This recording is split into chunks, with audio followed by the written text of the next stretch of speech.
All right. Welcome back, everyone. It is our final legislative update of the 2025 session during the actual session. We will have another one when the budget has been finalized and the governor has either vetoed or approved all of the bills that get to his desk to give everybody the final version. But in terms of session itself, the legislative process, getting through the House and the Senate, we are at that point now. Yesterday, the 22nd, that was when that ended. And we have lots of stuff to share with everybody. All the bills this year have either died or are headed to the governor's desk at this point. We're going to update everybody about everything. So welcome. Thank you for tuning in all session. Thank you for tuning in all year. Or if this is your first time, welcome to it.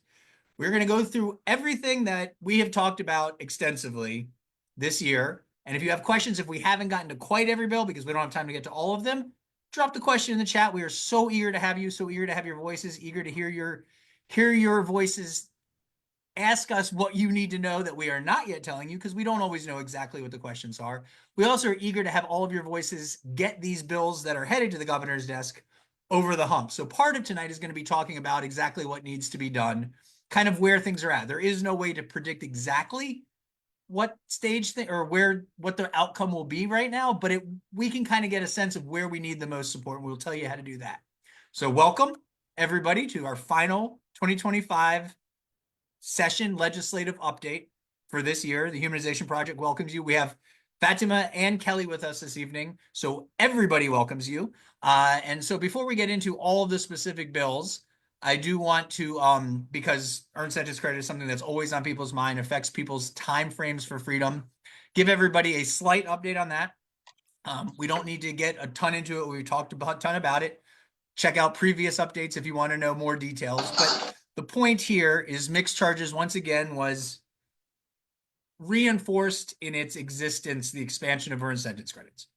Where we're at now, where we got to last year with mixed charges included, for another stage that has been continued. What I mean by that is the budget, the final budget, where the Senate and the House put their budget together to come up with one budget, that came out and passed. And that means that budget is getting sent to the governor without that piece to disqualify mixed charges again. So headed to the governor, as good as we can be, full support. There still needs to be that piece of making the two budget negotiation processes get finalized. The governor and the legislature have to agree, but the legislature has now said this is something we're not going to have. And when it came up yesterday during debate, it was once again pointed out how ridiculous this is, how safe Virginia has become since we started having all of these earned releases. Delegate Simon, huge shout out. He's been a great advocate for us on this. So that is moving forward. We're in really good shape. We will need a little bit more action to make sure it stays there in that final negotiation. We'll talk more about that later. But that is a quick update I wanted to tell you. That was really cool to see Delegate Simon stand up. He quietly and quickly this session became one of my favorite people. I had the joy of getting to talk with him and his team a number of times this year, and they're just fantastic, right on it with evidence, right? They really care about evidence and public safety, and that's what we're doing good. Um, right now, though, before we get into all the bills, I want to give everybody a chance to talk about our experiences. We've got this great team here. So, Kelly, you first. What is the biggest lesson or observation you had this session? My biggest lesson, first of all, thank you for having me tonight, Tosh. I'm really happy to be here. Hello to everyone out there. My biggest lesson is that the amount of work that it takes to get these bills pushed through legislation. I didn't realize all of the footwork that goes into it, all of the follow-up that goes into it, all of the talking and running, not so much running around, but going around and finding people to support what it is that we stand for. It was a huge observation, a huge learning lesson. I thoroughly enjoyed it, and I am already ready to go back next year. Well, you made a huge impact. I was there, saw it with my own eyes, Kelly. So thank you. But you're right. It is a good thing. I think people hear this thing happened in the legislature and they think that that's just a few people go in and have a couple conversations and then some people have some debate and votes. There's a whole year worth of runway that's needed. And even during session, no end to the meetings needed to make sure people are all still on the same page. So thank you for making that as a really good point. Fatima, what about you? What was your biggest lesson or observation this session? Well, hi everybody. My biggest lesson was that we definitely do not teach our children this process like we probably should. I mean, I saw a lot of kids running around. That's pretty cool, but they're in special programs. But I think about my 16-year-old, and I don't think he has any clue as how bills become laws. And there's a lot of adults that probably don't understand the process. So I learned that we as adults really should educate our children so that they understand not only the local state process but the federal process and how these things occur, because it changes to our lives and our future and their future. So that was my biggest takeaway of this whole thing. Yeah, I think more civics lessons. Yeah. We saw that with a few people that came in that were just kind of like, oh, I had no idea. And I don't think it's anybody's fault for not knowing. We are not doing a very good job of of explaining it as an educational process. And it's also really nuanced. And I think that's an important lesson. For me, the most important lesson or observation this session, and I don't even really, I haven't thought this through. Lots has been going on as this final week has happened. And I had some dream come true kind of personal human experiences this week. Um, I got to go see a Lakers game with my son, which was something I dreamed about the entire time of my incarceration, everybody. And LeBron scored 40 at 40, which was really cool. Mm. And my son had the greatest time he's ever had, I think. And so that was a really special thing to share with him. So I have not really thought this through, but I think the biggest lesson for me were two things. One, the importance of having multiple even conversations from a human perspective. I realized that our conversations as a humanization project or as justice impacted individuals, if we're not part of this organization, our community in general, though we're some of the few people that legislators see during session that are not there because they're being paid to be there. Some of the few people who are there because they're simply care. And when we do that, that has a huge impact because that stands out in the hundreds of conversations they have or that their staff has.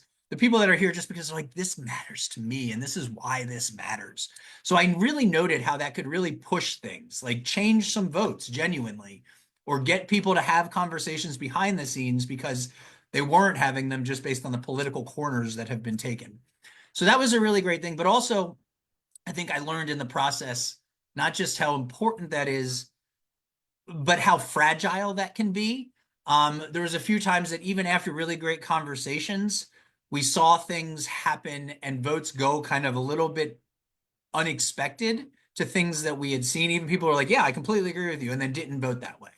And I don't have a lot of patience for that, but I also understand it's a political process, and I think I don't love it. In fact, I hate it when it happens, and it makes me feel all sorts of feelings. But the point of keeping it being fragile is something that I take away, and that it means that we have to do a better job. Even we did great, lots of positive stuff, but we an even better job of cementing those things and finding ways to really get even further past the political side of things that tends to weigh on it. Some of it we'll never do because we don't have a lot of money or millions of votes, but I think we can continue to do better, and I want to take that lesson with me.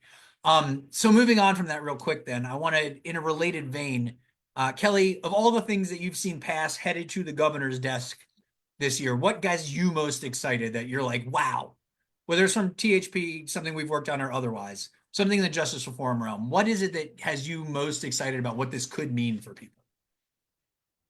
What I'm the most excited about is the whole journey of the earned sentence credit, the footnote in the budget, how it was presented. And I'm the most excited to see that pass or be taken out of the budget, whatever the right wording is, because it's like we've been saying from day one, is that it is going, it had releasing all of those people this past summer has proven that people are not just being released, like they are earning that release. And I'm the most excited about it because it shows that people can be rehabilitated and that people, have earned the right to come home early and not have to do these extensive sentences. The most exciting part of that journey was when there was that moment where it faltered and you and I were in a meeting or about to go into a meeting and it hit some traction and you had to go. Um, it was so exciting just to hear the story because I went ahead with the meeting and you went down there and was like, all right, let me just lay this out for you. Like the whole you have to be on point the whole day while you're there because like you said previously, there can be a bump in the road and you have to be ready to pivot on a moment. And if you were not there that day, Taj, who knows how it would have gone down that day. So I really appreciate you fighting as hard as you did for this. And I'm so excited to see it go all the way out of the budget. Well, thank you. You took my answer. You're no longer welcome on this live. Um, Appreciate the compliment though. No, I'll add on to that. That was gonna be my answer, but thank you, Kelly. That means tremendously. I will say it was not just me being there at that moment. There was a whole team and everybody in our community. But you're to the point you're making, I think is really right. Fatima, what about you? What gets you most excited of things that passed this semester? Session. Listen to me. This semester, I 2025.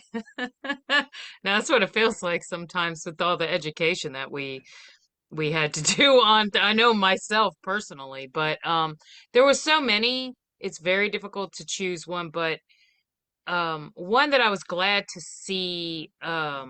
They did have one last session, but Senator Favola brought up SB 770, and I'll put that in the chat. And that's about reviews of deaths of those that are incarcerated, like reports, because I know there's a lot going on right now in New York about death there from an incarcerated individual that was on camera. That really hurt me because my husband has 24 years to serve out of a 53-year sentence. And specifically as a Muslim, the way we have to prepare the body and certain things like that, and just thinking that he could just die and nothing could I wouldn't know or I wouldn't be told, like that really bothers me. And I was happy to see that that went through, just for my own personal joy. All the other ones were great. Earned sentence credit was great. Solitaire is great. ID bills is wonderful. Yes, but that one for me personally, I appreciated, and now it's waiting for the governor's signature. So I'm hoping that that will be one that we can at least start recording and reporting of what's going on with our loved ones inside if they do pass away. Yeah. Yeah, that is, I mean, life and death, right? Like we can't get any more serious than that.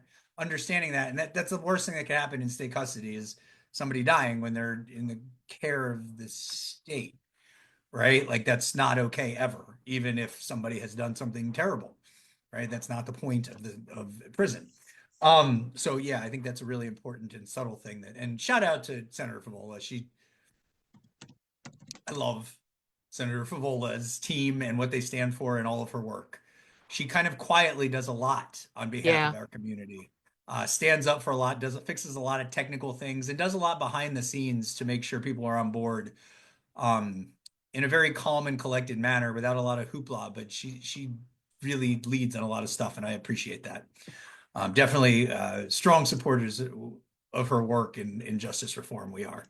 Again, and so for me, the thing I'm most excited about is the not just the continuation of expanded earned sentence credits with mixed charges included, but it's the fact that that happened in an election year and despite concerted efforts to undermine it, because that shows not just that it is something that many of our elected officials um, are adamant about maintaining. Not just they did it and they're glad they did it, but are willing to stand up for it even when the chips are on the table.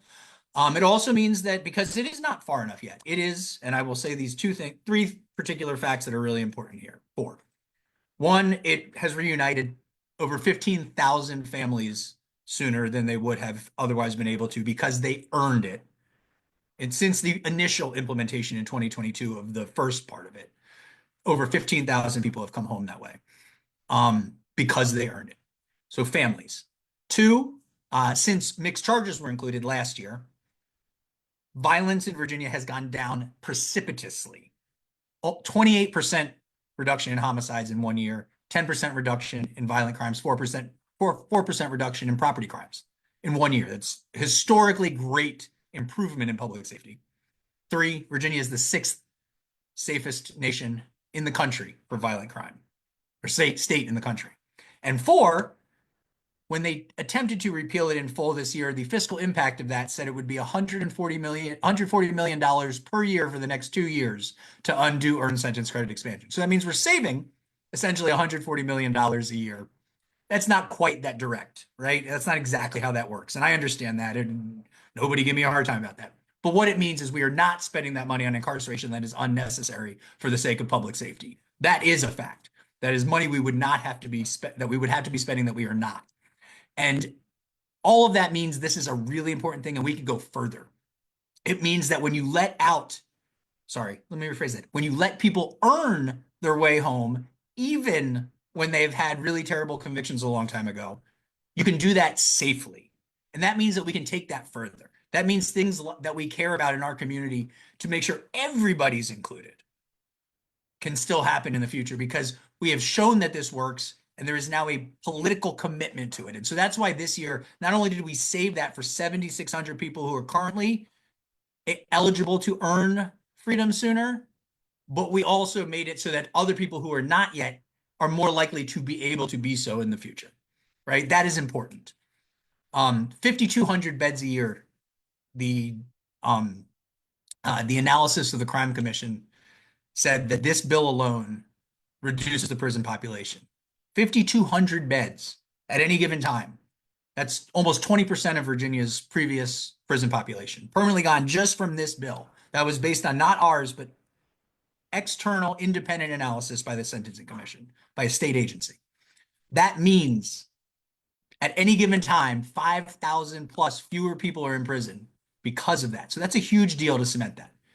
But in terms of things that are new, I personally, and I know seems really small and silly to a lot of people, but having gone through the ID bill, having gone through returning home without an ID and the impact that has on lives of not just mine, but so many other people I know, I am so excited that this really obvious thing is hopefully finally going to get done. So that's a big one for me. So how do we make sure that all of these things actually get done? That's the next question. That's why everybody's here. Yes, we're going to get to the full every individual bill that we've been talking about update. But overall, how do we make sure that everything or as much as possible, because it won't be everything, gets done? And at this point, everything that is either dead or headed to the governor's desk, which means it needs a governor's signature, right? Except for the earned sentence credit, which doesn't, but that part of the budget, because it's just budget, doesn't need a signature. It just needs the final budget to reflect that. So we'll talk about that in a second.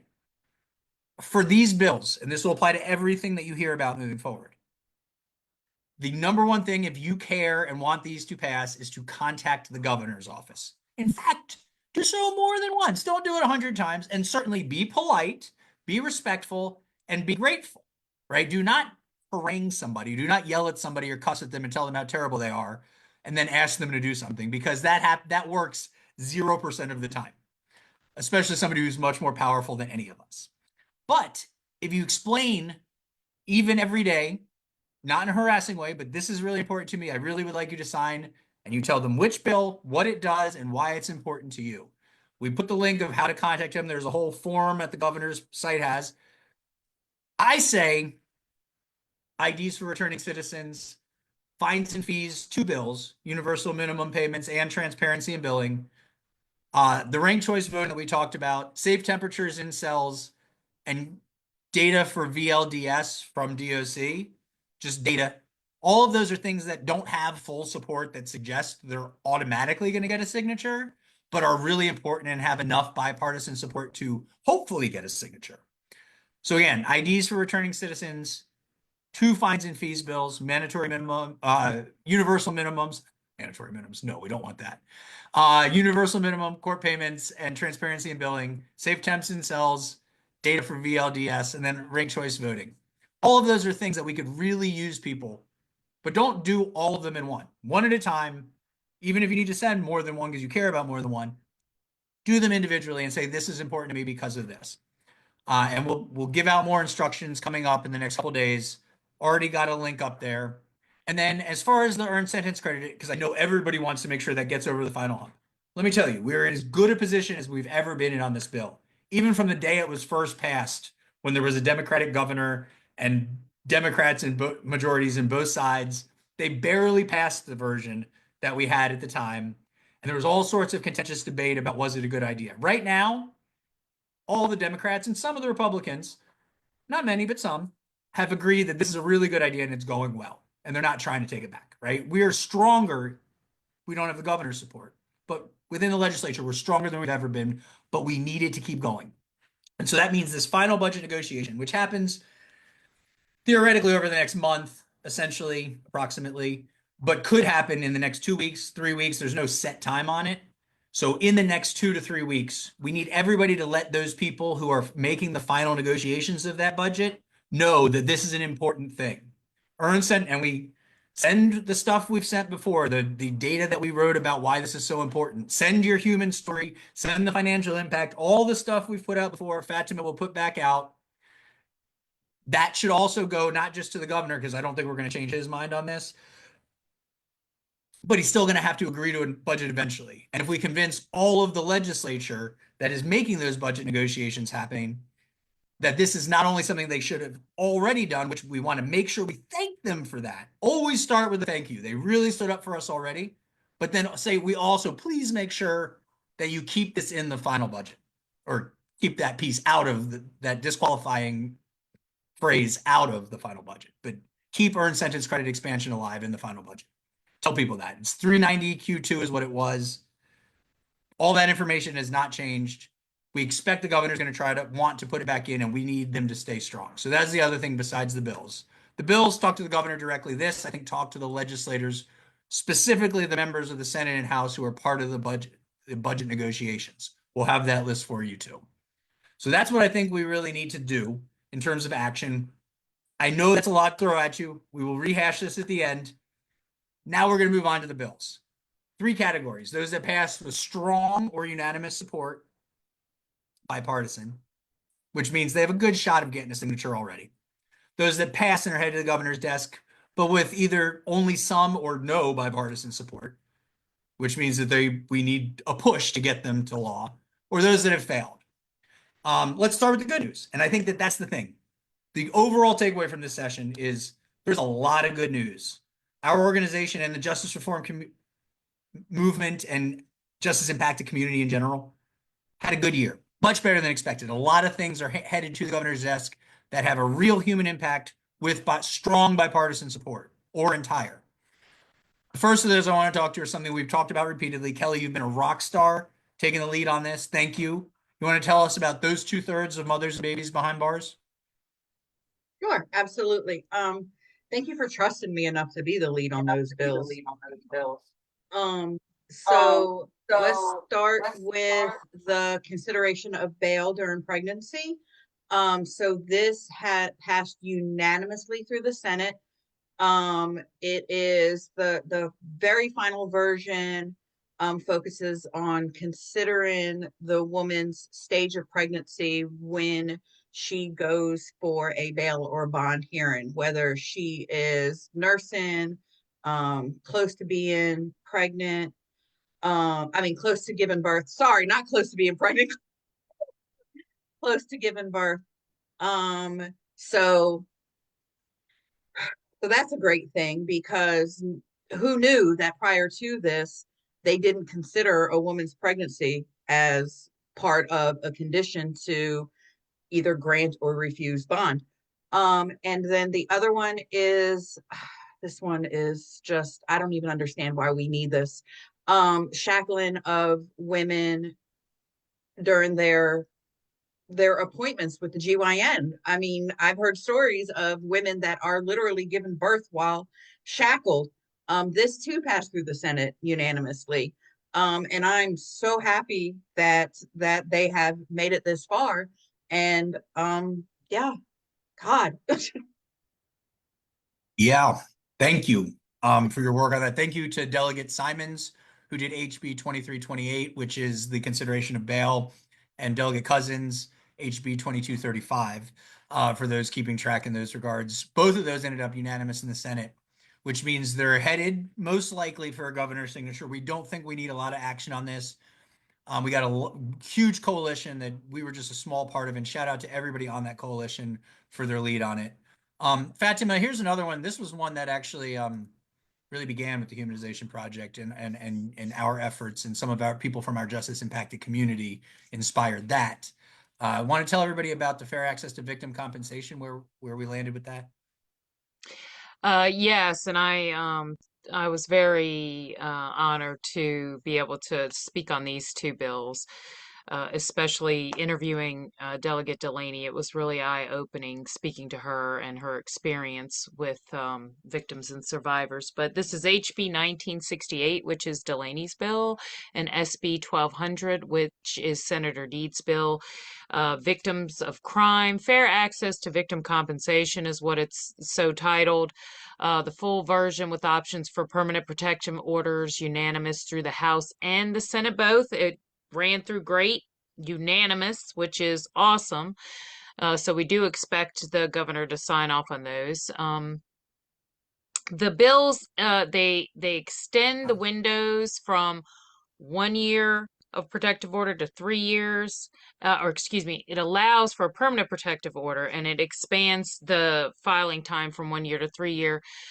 It also awards criminal injury compensation funds for them. It also allows people to, or victims of crime, to not have to go through this whole process. If anybody's ever been through this process, which I have, it's very lengthy, specifically in order, like you have to check off these boxes in order to get compensation. So these two bills will really be helpful for victims and survivors.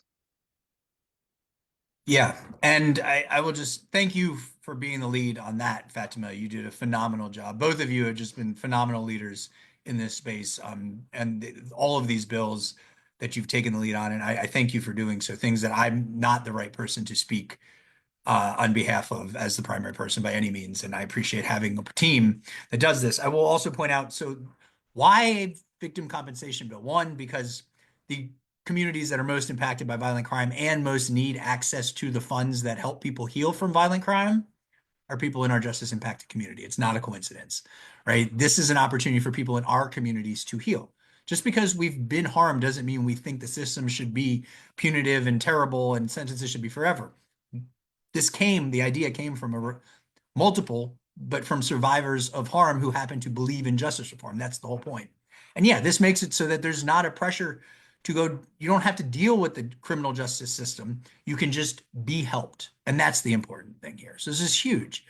Um, I'm also really happy about, and actually for people that come out with ongoing health considerations like you did, Kelly, the continuity of care and reentry bill, the DMAS, Division of Medical Assistance Services, that Senator Favola, SB 870, she carried. This is unanimous coming through right now too. This would just make it so that the DMAS, Division of Medical Assistance Services, sees records before people leave and once they start reentry. Because currently, you're supposed to have access to your medical records, but that doesn't mean Medicaid does, and that doesn't mean that your healthcare providers do. And what that often means is your care is not continuous during that really crucial time at reentry, when especially if you've got ongoing health concerns or treatment needs or mental health needs, then it is really important for your overall success to have that as possible, as easy as possible.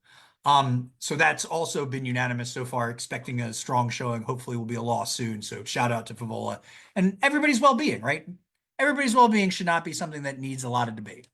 Um, the fines and fees, the next one in this super strong bipartisan support was kind of a surprising one that wasn't at first. It was good, but not super strong, became super strong. The universal minimum court payments. It got a different wording.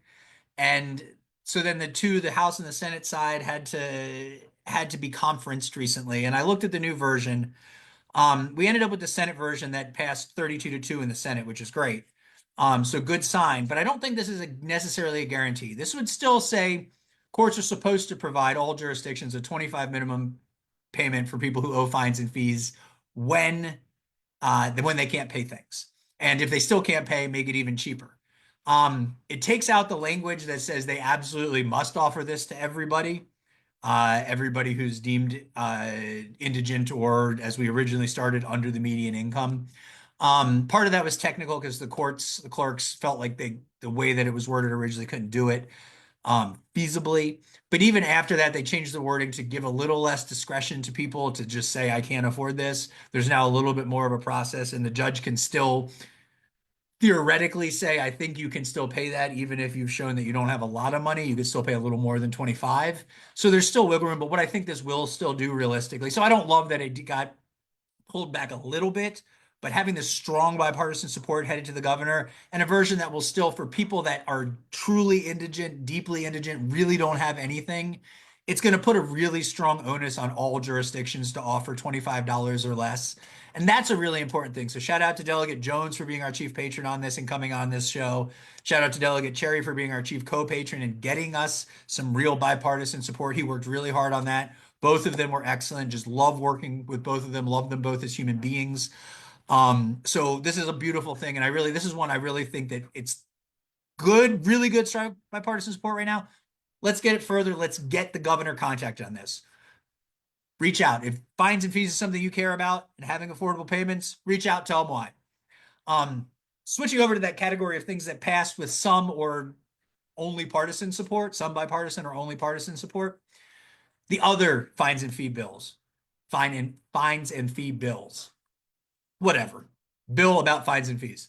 I was not saying that right. Sorry, everybody. That's the first one, universal minimum court payments, was 1661.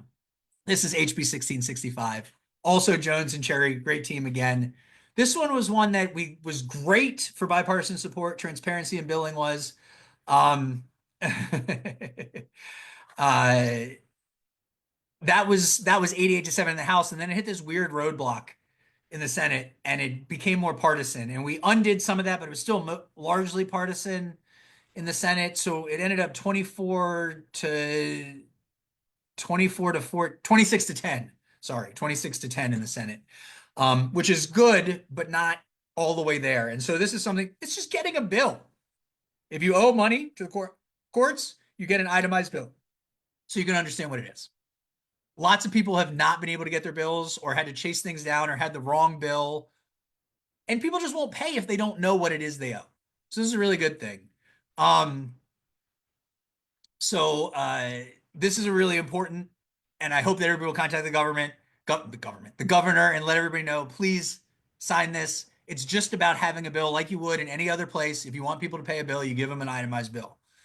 What do they owe and why, right? That's good. The other one, and this is one I think if I'm asking you if you could only pick one, and you were asking me, obviously the one that matters to you the most, but the only one that has passed to the governor's desk we're not 100% sure about, that I think if I had my druthers, everybody would write the governor about, is that ID bill.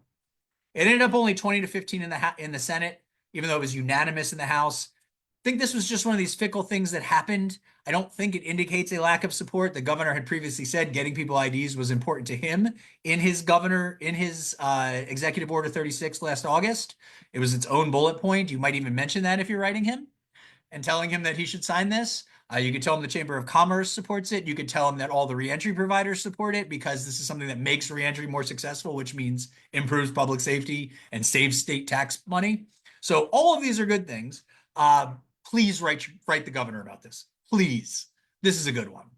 And then another one that I think maybe has less of a chance. That one I think can get a governor's signature, but I think it needs people to put it over the hump.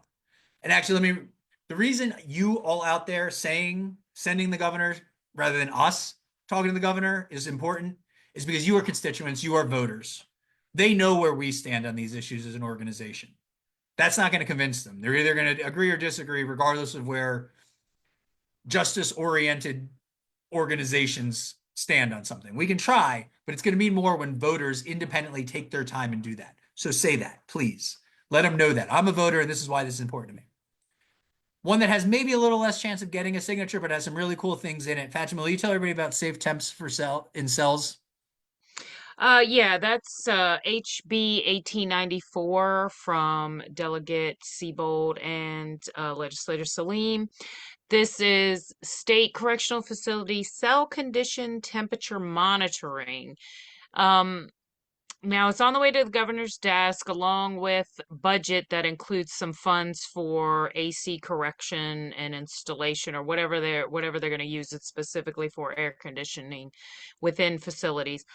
The final budget now has 25 million heading to the governor, so it needs support from constituents on both bill and budget. We did put the budget conferees information in there, so you can discuss that with them in the link. Going to need engagement on this to get the governor to sign both the bill and keep it within the budget. So please make sure, like Taj said, um, make sure that you let them know that you're a constituent and you're a taxpayer and you vote and so on and so forth so that they listen to you, hopefully. Um, and that's we've had a little harshness from a couple of people vocally from the Senate about why it shouldn't matter if people incarcerated in cells temperatures go over 120 some degrees. I mean, hey, this is human.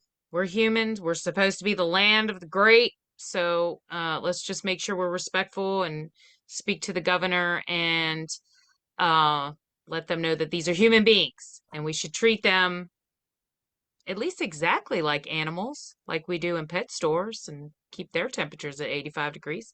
We should at least try to do that. So that's Yeah, and so HB everybody, this 1894. bill, thank Go you, ahead. Fatima. Sorry, I didn't mean to cut you off. I thought you were done. Um, what you said it was HB 1894. You were just repeating that. Yes, that's it. You're good. Okay. Yeah. Truly, I apologize. I really didn't mean to cut you off. Um, I think the two important things to remember about this. One, the bill changed a bunch, and the final version simply says we will, whenever we possibly can, keep the temperature between 65 and 80. It's an important thing. It's a statement of values. It's a statement of prioritization of humanity. But it does not put any enforcement mechanism into policy yet. That was done because we hoped that we could get bipartisan support. I say we. The legislators did that in hopes of getting bipartisan support on behalf of our community. Um, Also because they didn't think the governor was going to sign something that put in a mechanism that was going to cost a whole bunch of money. So that's a really important thing. You can mention that. You could also mention that, yeah, there is a law that says you cannot keep pets in pet shops above 85 degrees. So it's essentially the same thing. Also, no mechanism of enforcement in there. So we're just asking them to do the same thing for humans, right? The other piece of that, to what you alluded to with the budget, that's a separate question. That 25 million will be about a third of all of the air conditioning needed, money needed for all of the air conditioning left in DOC. And the bill, it would also ask them to look into how to make it more effective and how to monitor the temperature better, right? So that's a good thing. But the budget piece, it's a separate ask of the governor and the legislators, right? That's different than the bill at this point. Okay, and then moving back on solitary bill, Fatima, will you tell us? This is super important to me. Unfortunately, I think tell us what happened, but I'm not as keen on where we probably are going to end up on this one, sadly.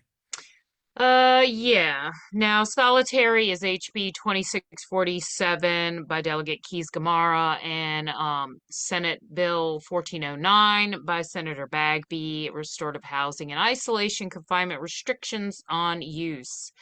So it passed both chambers, both on pure party line votes. And what that means is it wasn't really backed by Republicans. So remember, we have a Republican governor. So the final version, though, includes lockdown guardrails and delayed enactment to 2026. Seeking the governor's support was the reason for the delay, but sadly didn't change any of the votes. So unfortunately, we've been this has been brought up several times for restrictions of solitary confinement or restrictive housing or whatever you want to call it, solitary. Uh, we maybe the governor will be having a good day or something when he wants to sign this. Maybe not. I don't know, but just include that in your ask of the governor if that's something that you support. We did have somebody ask about it, so here it is. Yes, HB 2647 and SB 1409. Yes. Also, I want to say, Travis, I agree. Kelly is a rock star. Um, we see you out there, buddy. Travis, you're a rock star too. I didn't. I just wanted to add some levity. The solitary thing really upsets me, honestly. It's sad that something that is so fundamentally humane, so much of a humanity issue, such an inhumane thing, that we've gotten to partisan corners. And I talked about it last week. I don't need to go into it. There's lots of reasons. I think we could potentially have better luck next year. I think there's ways to approach this that could be more effective, but we're going to get something done eventually. And I just ask everybody, please bear with us. And hopefully we'll get it this year. And if you know somebody who has some influence over the governor, try to get them to help on this. But in the meantime, let's just do all we can and keep reaching out to those people who are in extended solitary and let them know they're loved until we can get them out of that. In the meantime, because this is something that needs to get done. So two more in the weak or minor bipartisan support category that we would love to have become law. Don't know if they're going to get there. One, the SB 1191 by deeds. That's getting data into the collective Virginia longitudinal data system. Longitudinal just means overtime. So Virginia's overtime data system. So that throughout somebody's life, all of their data is tracked, and currently it's education, healthcare, aging, workforce, all that's already integrated. So we know people's lives, their life course, the numbers behind them to represent them. But somehow DOC is not included right now. It's just to include that so we can understand what policies are good policies and how certain policies affect other outcomes. That's the point. Making evidence-based policies, you need evidence. Here's the evidence. That's the best way to make policies in Virginia is with Virginia data. So that was very partisan in the Senate, ended up getting 67-30 in the House since we last talked, which is a really good sign for being less partisan, but it's still not quite enough to get it over the hump. So if you think that evidence-based policy is important, encourage the governor to sign SB 1191. Another one that I don't think we have much hope of, even though the governor became the Republican nominee for governor by ranked choice voting within the Republican. They didn't have a primary. They had essentially a caucus. SB 1009, Senator Salim, that's the ranked choice voting. It was originally authorizing mayors and school boards to do so locally if they chose to. Even that got cut out in hopes of getting governor's signature. It's now passed to his desk just with fixing the technical stuff on it, which will be good because ranked choice voting and proportional ranked choice voting eventually are ways to improve the value of our votes to represent our communities more effectively where they want to be. But this is, at this point, it's really a minor technical thing, but we'd still love to have it because it will make it more plausible in the future. Then moving on to the category of things that died this year within the bills that the Humanization Project actively worked on to support. Two. One was part of the coalition. The Council at First Appearance died in Senate Finance, both after getting through the House and the original Senate version. It's too much money is what they're saying to give people counsel as soon as they get to their very first hearing. That has been the argument for the years this has been done. It actually had some bipartisan support this year as far as it got, but then it became a money thing. And sometimes that's the thing in this process is a money thing. And I can't tell you how much I think this is a good idea for the fairness, collateral consequences, families, everything we've talked about it ad nauseum. Shout out to everybody on the Pretrial Justice Coalition, which the Virginia Longitudinal Data System was not a THP bill. That was a pretrial justice bill also Child Justice Coalition bill. Also, we're just a small part of that much bigger, super important, super awesome coalition of many organizations from all over the place. This one died, but it'll come back.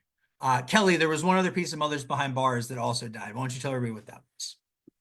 Yeah, sure. That was HB 2325. It was the lactation standards and tracking pregnancies of women that are in jail.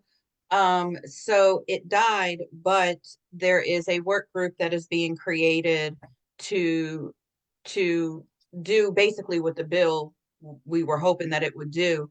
And it's to review the standards and the regulations for pregnant and postpartum women in jail at the local and regional correctional facilities.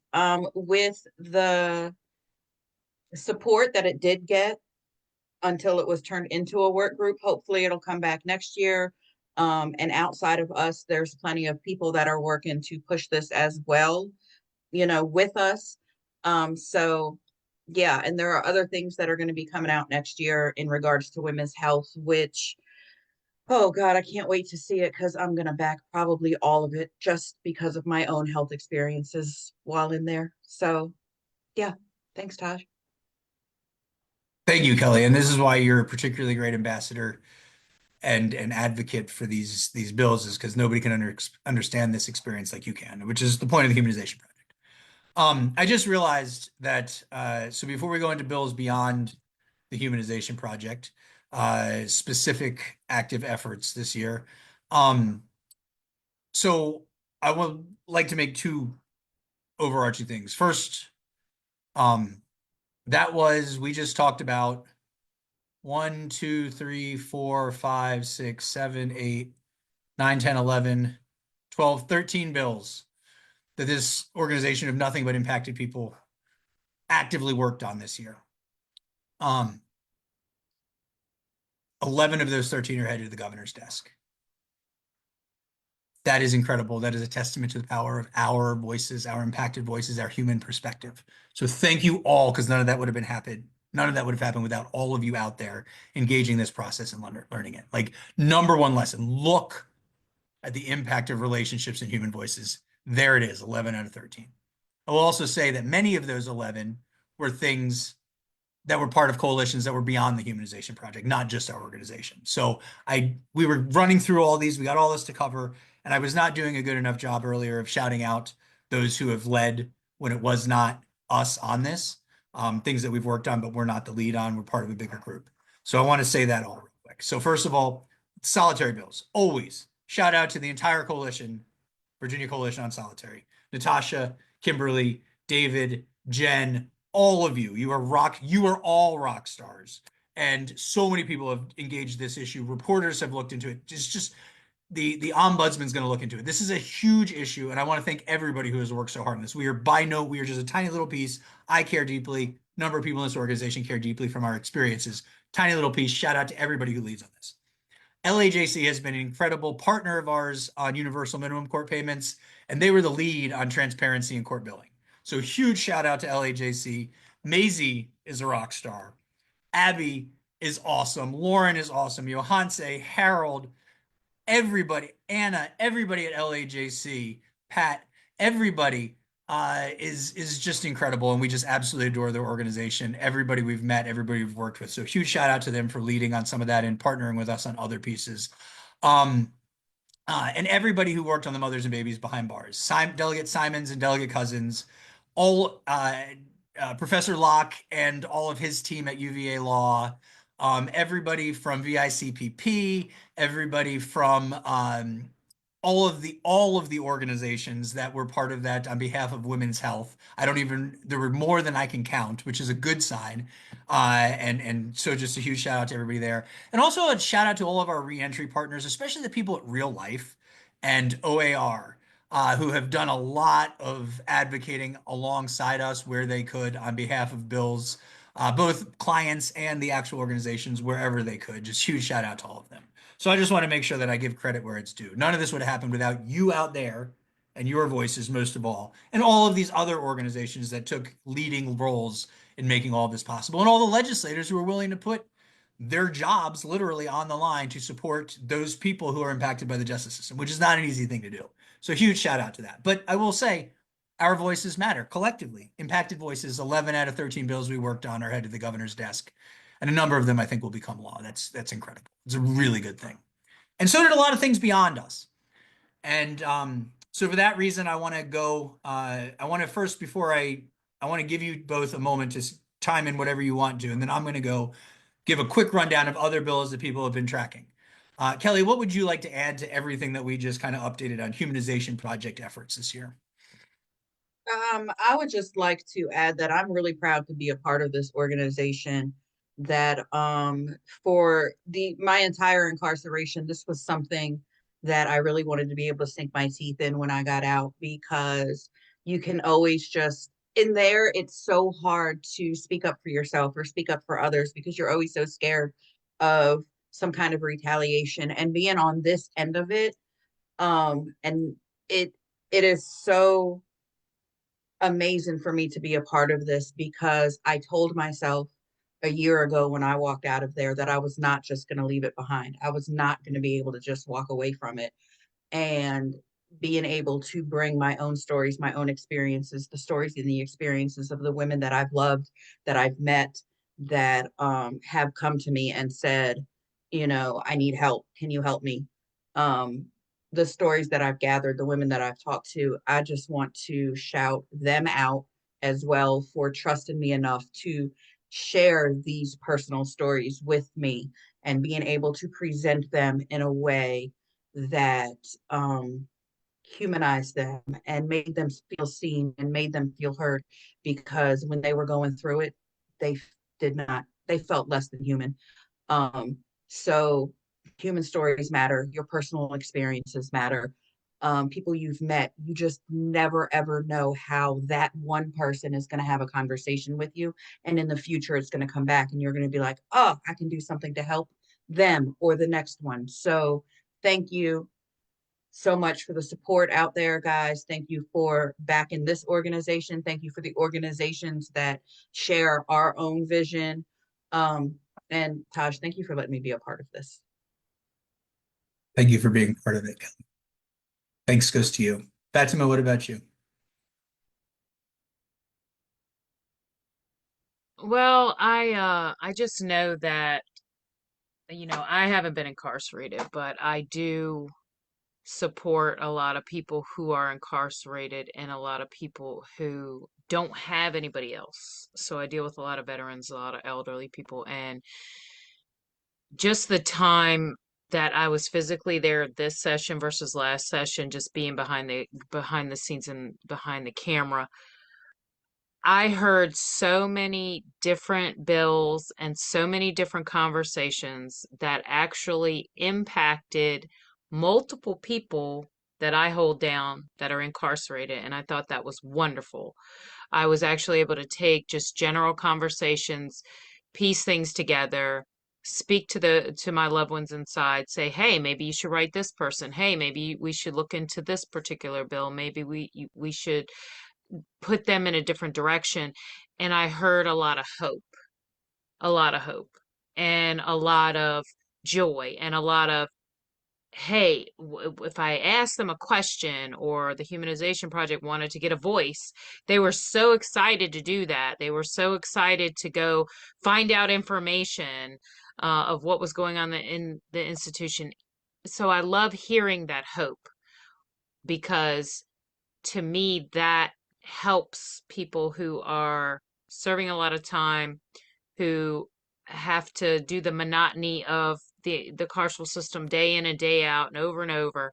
That hope that I got to hear from those people that I dealt with was beautiful, and I'm so glad I was able to hear it and share it with them.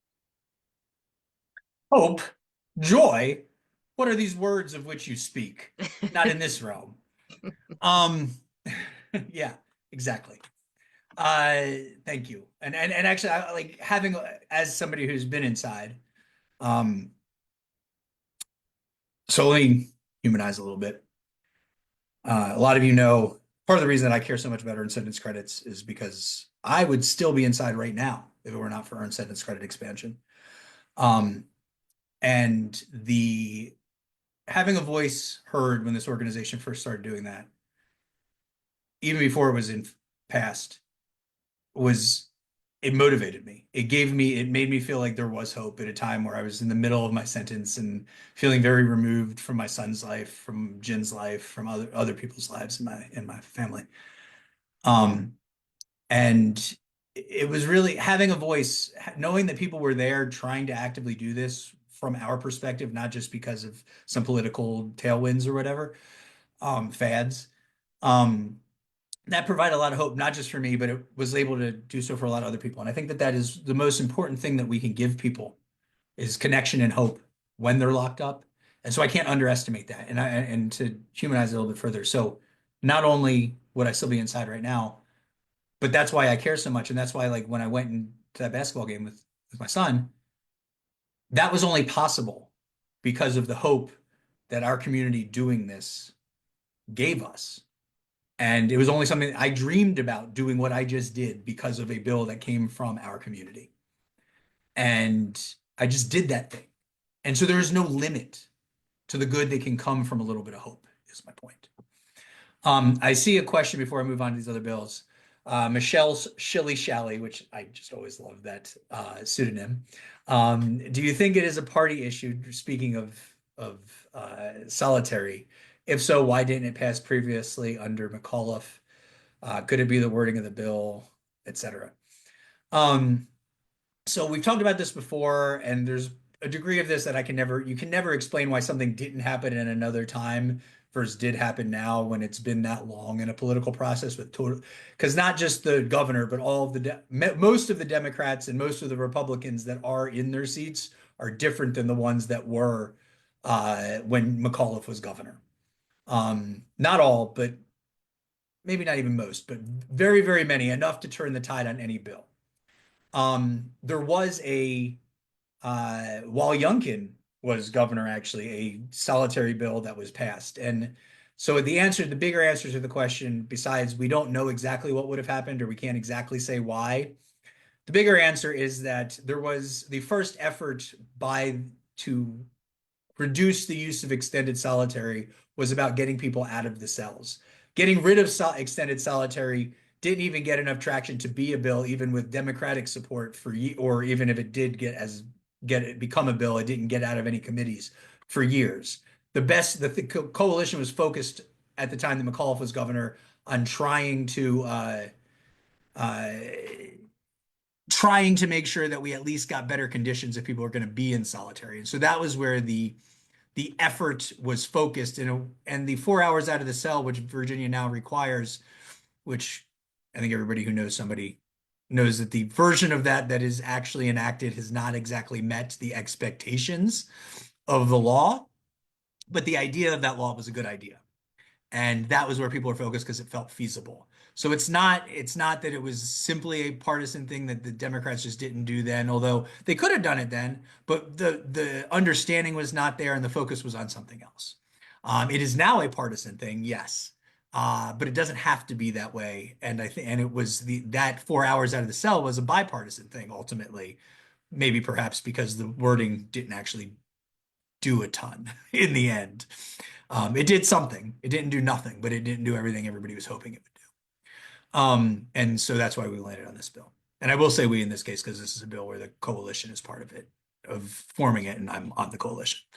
Um, so somebody asked if there's any link to shout out the organizations that we have worked with this session, because that is an important thing. Gratitude is always, there's no link, but I will say not just the organizations, but I think everybody, if you have bills that you liked, that you're particularly happy about, don't just write the organizations that work with them, write the legislators. Tell them thank you. Because the quickest way to strong relationships for future bills is for legislators to not just feel like you used them. You use people, they don't come back for more unless you pay them. We ain't got no money in this community, right? That's a thing. Just like a hooker, right? You pardon the sex worker. I apologize. Pardon the language, but no, like I'm bringing levity to the analogy, yes, but it's a real thing. If you're going to engage in an instrumental relationship where you tit for tat, quid pro quo with somebody, you don't have the thing they want, you're not getting anything out of them, right? We can only bring our human voices. So gratitude is a big part of that, right? Say thank you, develop a relationship, explain as a constituent, especially if it's your legislator.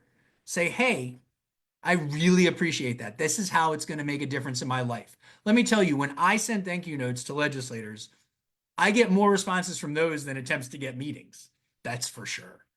They really like being told thank you because they're human beings too. All that to say, please thank your legislators and thank anybody you know who works in any organization, or go on those organizations' pages and look. I mean, you can find those just by looking and seeing who have we tagged on things we've done, and go to their organization's page, follow them, do all the social media stuff to make them feel special. That's a good idea. Show them gratitude. Um, Social media stuff to make them feel special. Yes, that's what I said. That's a technical term. If anybody needs explanations, come back later. Fatima and Kelly are cracking up, laughing at the old white man trying to talk about technology, and I will laugh at that too. Now, moving on then. Kelly's actually crying, everybody, in the Zoom.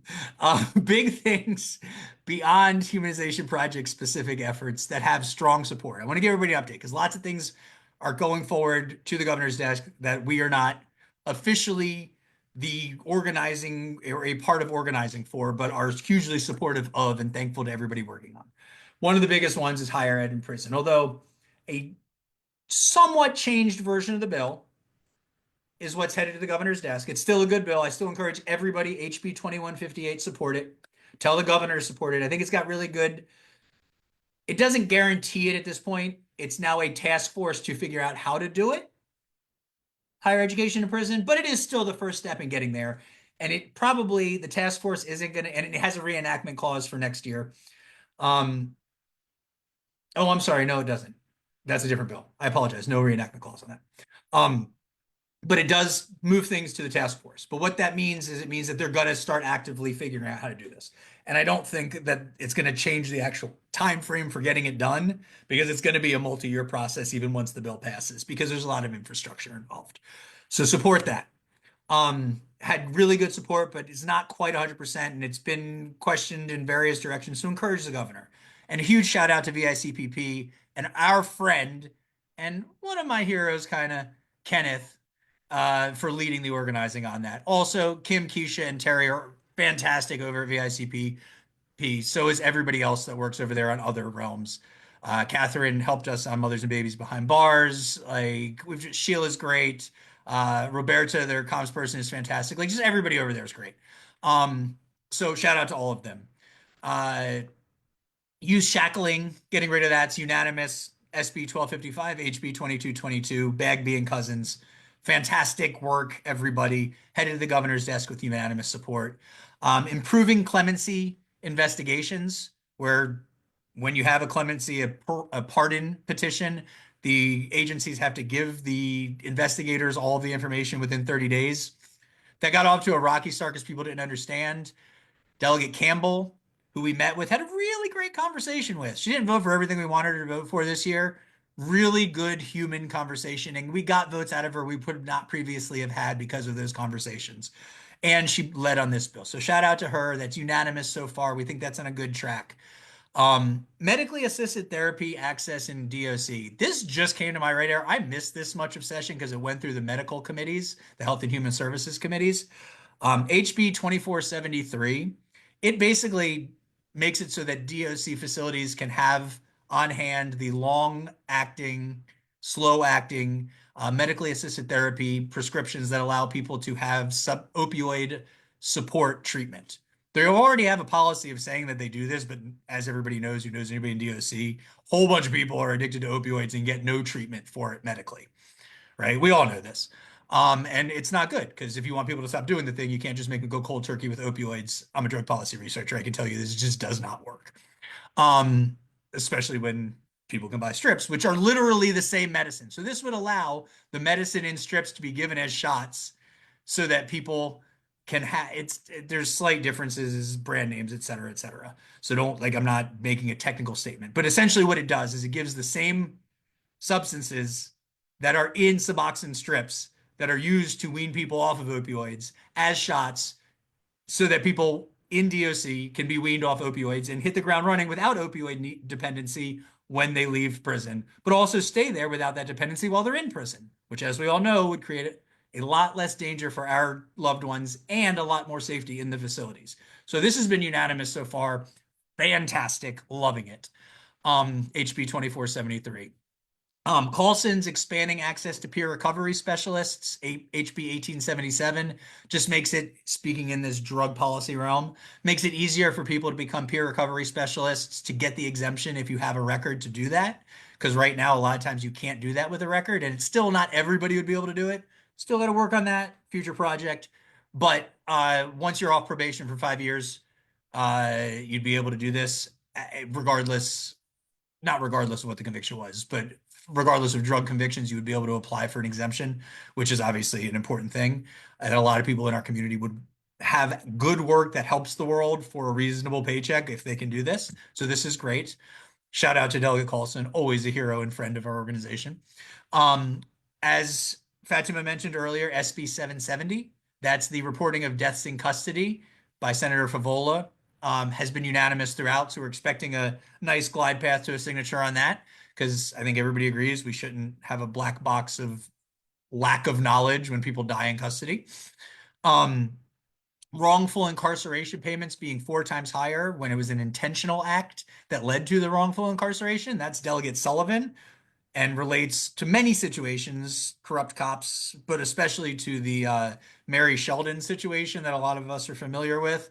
It just means you get paid 4 times as much after you're incarcerated if you find out that that time was not something that intentionally was Mary Burton. Sorry, Mary Sheldon.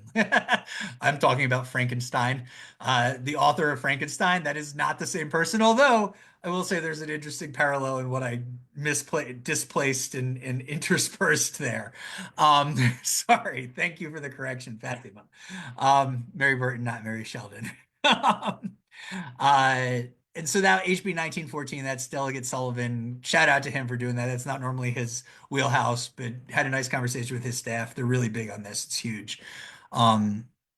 Connecting returning citizens with the Department of Workforce Development and Advancement ahead of reentry. HB 1759, Delegate Gardner. That's just to make it so that they try to take VCE and people going through reentry and connect them with jobs ahead of time. Because why would you not? And right now they're just not. And I don't know why, but this will hopefully do that. And that's been unanimous so far. It doesn't actually create a new program. It just says, hey, you two agencies work together. Stop being dumb. It's not what it says, obviously, in the code, but it says you two work together, figure this out. It won't solve everything, but it will help.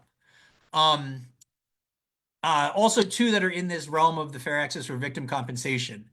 No prosecuting people who, for drug and alcohol consumption, possession, etc., during what ended up being a sexual assault. That was Delegate Keys Gamara, HB 2117. That's been unanimous so far. Basically, it means that if you don't have to be afraid of saying I was high or drunk when I was assaulted. We will not prosecute you if you come report this.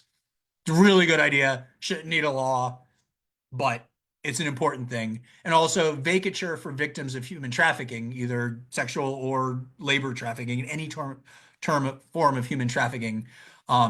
HB 2393, which was Delegate Munden King, and HB 2227, which was Delegate Cherry and Delegate with Delegate Delaney as a backup on that. Chief co-patron, not backup, that's not the right term, but as an assist. So all three, the bills all said the same thing. They turned them into one bill, HB 2393, Delegate King. So far, it's unanimous, headed to the governor's desk. And that would just mean that if you've been convicted of something that was a result of you being trafficked, it happened during that time, that not everything, but a whole collection of things you would be able to get taken off of your record if you can show that you were a victim of trafficking at the time. So all those are either unanimous or almost unanimous and looking really good, and things that are big for our community. So we're way past time. So thank you, everybody. Before we go on to, I want to run to the last few bills of, before we get to a few, like what comes next. So everybody stay tuned. There is more happening after session ends, not just session that is part of justice reform. So first though, the things that are big news that uh, that got through with some support that was bipartisan or only partisan support are a few that are important to think about. And these are ones that if you want to, maybe contact the governor. Probation credits, right? Essentially earned sentence credits for probation, right? If you do these things we want you to do, you get this much time off your probation. That was SB 936 by Senator Craig and HB 2252 by Delegate Williams. Both great bills. Different versions of them have Delegate Carlson had last year. Like this is should be a bipartisan thing, and they had some bipartisan support. The final version, they had two different versions, ended up passing. It has a guarantee of these credits, but this is the one that requires reenactment and a work group this year. So it's got strong support because it's going to require reenactment, but it's still not sure that we're going to get it because I think that there was some discussion of whether or not this is a partisan thing, basically, at some point about do we want to give these credits to anybody and what do we stand for, right? So definitely encourage the governor to sign those SB 936 and HB 2252, so that you get time off probation if you've done the things that we want people to do during reentry. Makes sense, right? It's good time for probation. Compliance credits is what it's called. Um, Resentencing consideration for remaining marijuana sentences. Unfortunately, it was a pure party line vote. It would just mean that everybody who's got serving time just for marijuana offenses still would have a window where they could apply to be reheard by the courts. Not a guarantee, just a chance to be reheard on this sentence. And I don't honestly, sadly, think that it's going to get a governor's signature, but man, wouldn't that be nice? Seems like a simple thing. If you're in prison still for something that was legal, that is now legal, we should probably reconsider whether you need to be in prison. Doesn't seem like a big stretch. But pure party line votes so far, HB 2555. And then expanding the parole board and some procedural fixes on that, HB 1589 by Delegate Williams. Loved this bill. Still think it's a good thing to do because it still fixes some procedural things. But the version that finally passed took out the expansion of the parole board, still leaving it at 5 people. So not as great as I had wanted it to do. It would do some other things.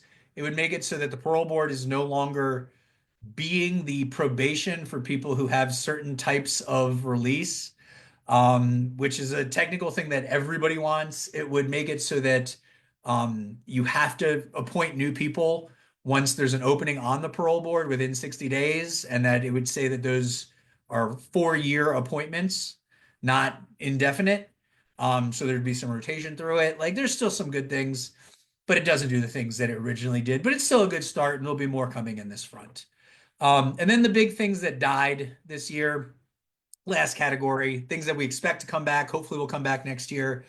Jail oversight, HB 2467 by Delegate Henson, with some bipartisan support, but this became a we don't think it's quite ready for prime time. Too technical. Sheriffs are resisting it, even though some sheriffs like it. The collective, like it became a whole political football. Everybody decided to give it another year. HB 2467, as I said, abolition of indigent legal fees. Delegate Cousins, HB 2223, getting rid of having to pay for your lawyer after you were done with a sentence if you were too poor to pay for them in the first place. Seems pretty simple. If you couldn't afford it then, why would you be able to afford it now? That became a appropriations money thing. And then tax incentives for second chance hiring also became an appropriations money thing, SB 971 by Senator Rouse. Those are all things that die, but we expect to come back. I just saw before we get to this final wrap up, question on SB 936 and HB 2252. What does requiring and reenactment mean? So what bills will sometimes do when they're not sure that they think it's a good idea, they will want to make the statement, but they're not, they want to get more information first. They will put what we call a reenactment clause in it. It's not part of the actual law. It's part of the bill that creates the words that go into the law. And it goes at the end and it says the provisions of this bill will only apply if reenacted by blah, blah, blah date, which essentially means you have to pass the same bill a second time. That's what that means. It would mean in the 2026 session, they would have to pass the same thing. And it has been done usefully at times in the past.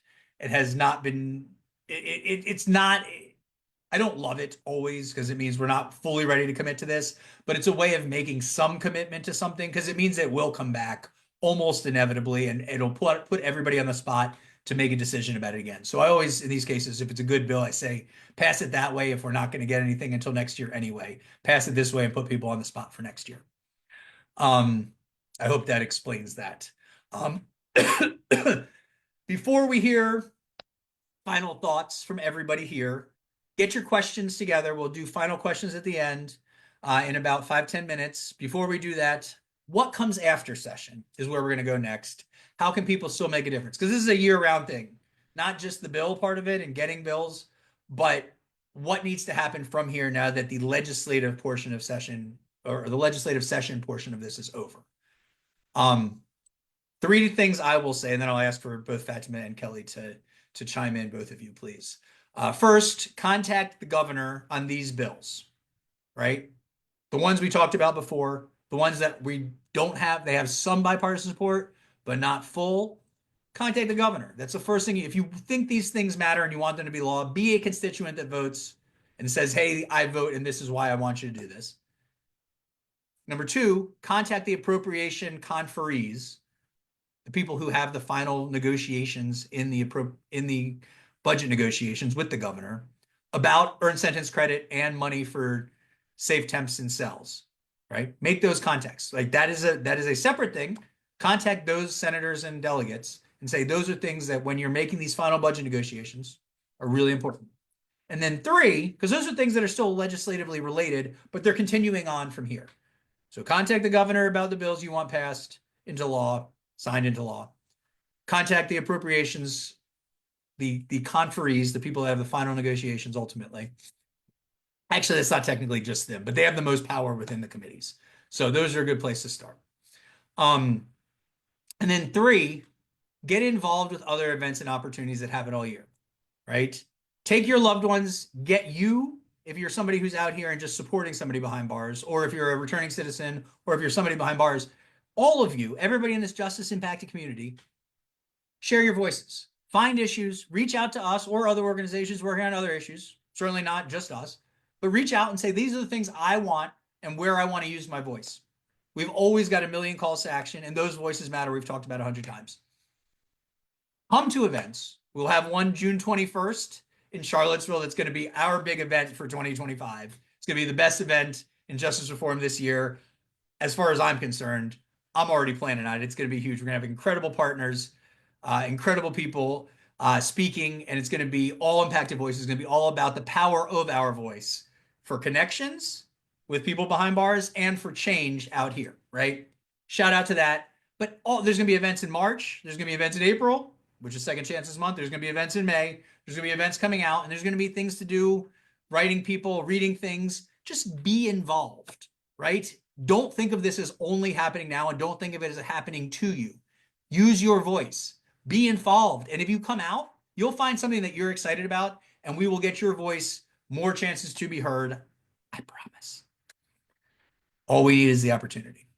So that's what I say. I'm going to go to you first on this, Fatima. What do you think people need to do coming after session? Well, number one, you should thank legislators. I know Taj has said some of this, but any bills that you appreciated that affected you or could have affected you, please make sure you thank your legislators and those that are your loved ones inside. If there's a bill that you were telling them about or they wanted you to check on, tell them to thank the legislators. They love handwritten letters. They do respond back. My husband got one from writing to a legislator, and that's good. That makes them feel like their efforts are being, are for not, I guess is a lack of better terms, but and also just be informed of what's going on. Talk to your legislators, talk to them in the off season, tell them what you're looking to have changed, meet with other legislators because this is part of their job. They do work for Virginia residents. So just make sure that your voices are heard and make sure you're always respectful and follow up. That's the best suggestions that I got. And remember, there's some elections coming up. They're very important. There's even some special federal elections. So you may want to take a peek at that. Thank you. Kelly, what are your thoughts? Well, first of all, my thoughts are Fatima is a rock star. I'm not the only rock star on this team. Fatima is. Um, Also, I would like to say that if there is something that people out there that are watching would like to have changed, you know, start working on it now. Get your ideas together, get your thoughts together, reach out to us or other organizations, and we're here to help. We're here to get your voices heard. We're here to help you get your voices heard. It's not just us, it's all of these other organizations that Taj mentioned that we work with that are just as amazing but not as awesome as us. And so yeah, just and it's you got to start now. Like, you got to start now. 11 months is going to go by real fast. It's You're going to blink and we're going to be back talking about session again. So yeah. Those are my final thoughts. Yeah, I think that's a really good point. And so I'm going to actually take this moment to give a shout out to all of our grassroots partners, because in the shout outs earlier, I did not, and I apologize, I should have done that. It wasn't things we were technically working on with people officially, but all the grassroots organizations that do this work alongside us deserve just as much, if not more, credit than we do, for being part of this incredible movement. So 40 Strong, VJA, VJC, PRC, like all of you guys are amazing. We appreciate you tremendously. Um, and there's all sorts of Facebook groups out there for people in the impacted community, and everybody running those. Shout out to you. Thank you. Like, staying connected is a hugely important thing. Um, and so just shout out to everybody who does this work. And also shout out, we didn't because there wasn't officially anything we were working on this session, but shout out to our friends at ACLU as well, ACLU of Virginia and Reform Alliance, because we have close friends and partners in both those organizations. They've done great work, including on some of the things we talked about tonight, just not always in a way that allows us to officially say this is their work. But they have been instrumental in making things happen that we've talked about as successes tonight. And also a huge shout out to my personal friends and some of my mentors in this space, Sean Winetta and Chuck Mayer, who, if for anybody who doesn't know, there would not be nearly as much justice reform having had it happened in Virginia in the last 5 years without those two individuals. Like, truly 100%. Everybody who has gotten out early on earned sentence credits owes a thank you to Sean Winetta and Chuck Mayer. Every single one of us. So on that note, I will say we also owe a thank you to ourselves, because it is ultimately our voices that have done this. So thank you to you all. And thank you, Fatima. Thank you, Kelly. Thank you, Sam, Rachel, and Mike, who cannot be part of this evening's meeting from the Humanization Project. It is a team effort. I do a lot of talking, but I am not the brains, nor the charm, nor the personality, and certainly not the good looks behind all of this. And I am not the voices. It is everybody else on this team. And so I just want to take a moment and just think I am so proud of being part of this great thing that our community, our justice impacted community, that all of you are part of. So honored to have all of you work with us, share your voices, and Kelly, in fact, especially you two, like, you've become some of my closest friends in the whole world. I really admire what both of you bring. Everybody should thank both of you as well.